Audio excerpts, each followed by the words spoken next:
The remarkable scenes that have been unfolding in cities across this country yet again. Protests over the death of George Floyd while in police custody now in their 8th night, including right here in New York City. Thousands of protesters all over the city. Tonight, a curfew now here in New York at 8 p.m.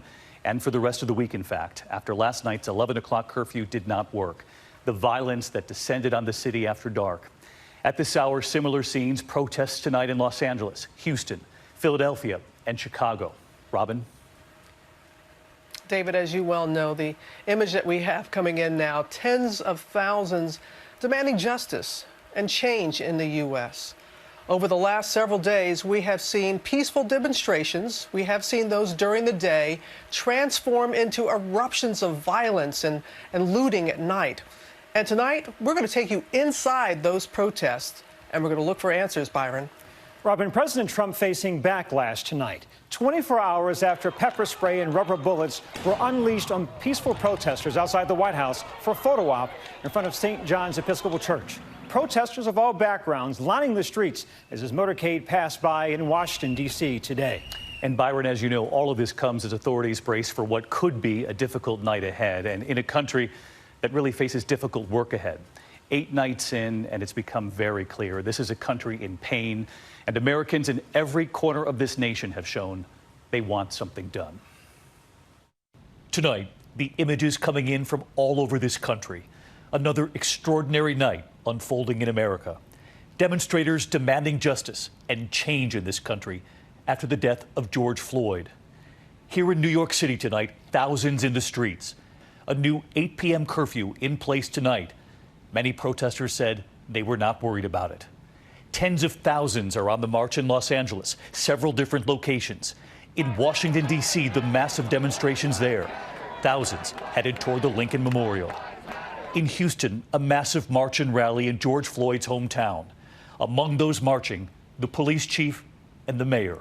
And all of this comes as authorities now brace for another night ahead, when those images compete, peaceful demonstrations by day, replaced by the danger and the damage that comes at night.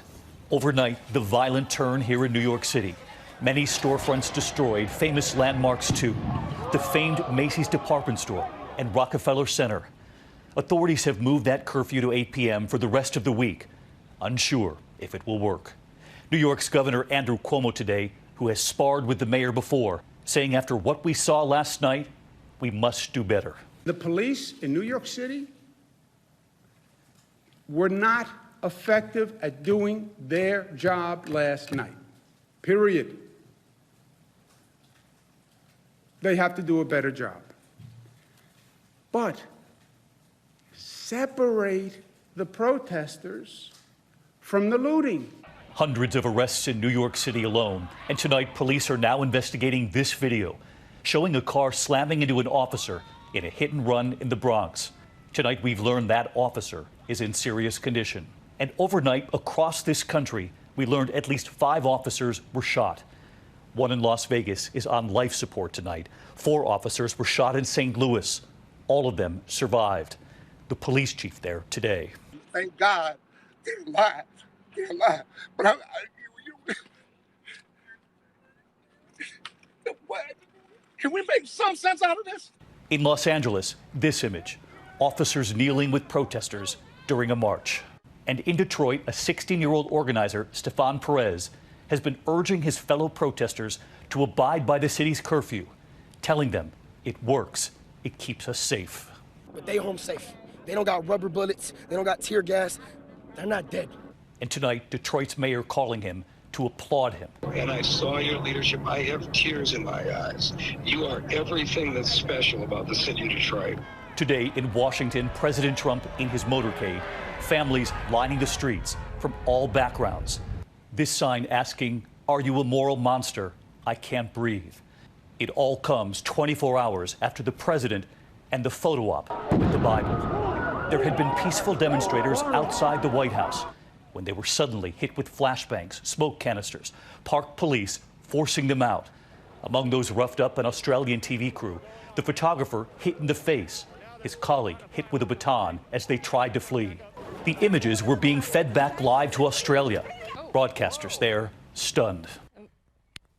A short time after the crowd was cleared, the president, with top advisors, walking straight through to St. John's Church across from the White House.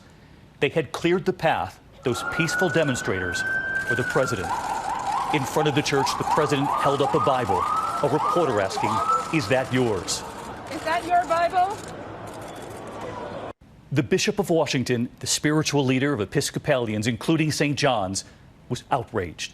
She said she'd been given no notice of the visit. She saw it all, watching TV with her mother.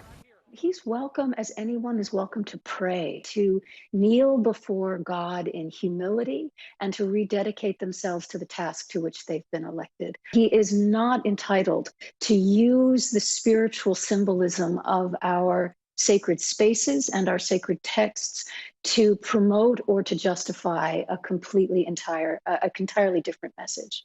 And today, former Vice President Joe Biden speaking out about the president and that moment in front of the church. Donald Trump has turned this country into a battlefield riven by old resentments and fresh fears. He thinks division helps him. His narcissism has become more important than the nation's well-being that he leads. And then Biden's promise to Americans, less than 6 months until the election. I promise you this: I won't traffic in fear and division. I won't fan the flames of hate. I'll seek to heal the racial wounds that have long plagued our country, not use them for political gain.